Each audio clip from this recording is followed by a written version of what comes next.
పాత నోట్ల వ్యాలిడిటీ ఇవాల్టితో ముగియనుంది. ప్రభుత్వ దవాఖానాలు, మెడికల్ షాపులు, విమాన, రైలు టికెట్ల బుకింగ్, ప్రభుత్వ బస్సులు, ప్రభుత్వ రంగ సంస్థల ఆధ్వర్యంలో నడిచే పెట్రోల్ బంకుల్లో, సహకార స్టోరుల్లో, మిల్క్ బూత్లలో, శ్మశాన వాటికల్లో ఈ అర్ధరాత్రి నుంచి 500, 1000 రూపాయల నోట్లు చెల్లవు. రేపటి నుంచి డిసెంబర్ 30 దాకా బ్యాంకులు, పోస్ట్ ఆఫీసుల్లో మాత్రమే డిపాజిట్స్ విత్డ్రా చేసుకునే అవకాశాలు మాత్రమే మిగులున్నాయి.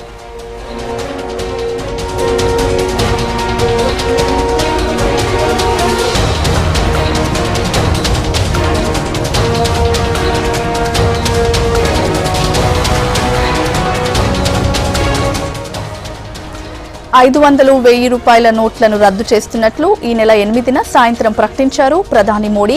అదే రోజు అర్ధరాత్రి నుంచి కొన్ని మినహాయింపులు తప్ప 500, 1000 నోట్లు చిత్తు కాగితాలేనన్నారు.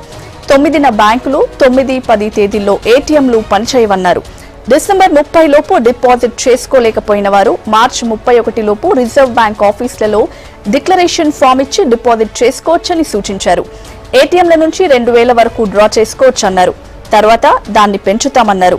బ్యాంకుల నుంచి రోజుకి గరిష్టంగా 10,000, వారానికి 20,000 విత్డ్రా చేసుకోవచ్చని సూచించారు.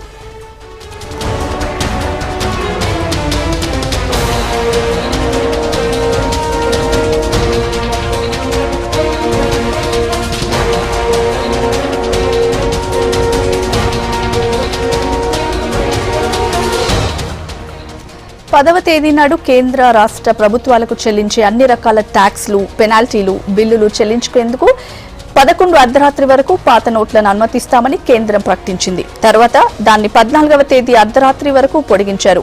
ఈ నెల 14న విత్డ్రా లిమిట్ పెంచింది కేంద్రం. సరైన ఆధారాలు చూపిస్తే ఒకేసారి 50,000 డ్రా చేసుకునే అవకాశం కల్పించింది. రోజువారీ విత్డ్రా లిమిట్ ను తీసేసి వారానికి ఒకేసారి 24,000 డ్రా చేసుకోవచ్చని తెలిపింది. 500, 1000 నోట్ల వ్యాలిడిటీ గడువుని 24 వరకు పొడిగించింది. నేషనల్ హైవేలపైన టోల్ ఛార్జీలను ఎత్తేసింది. కేంద్రం ఇచ్చిన గడువు ఇవాల్టితో ముగియనుంది.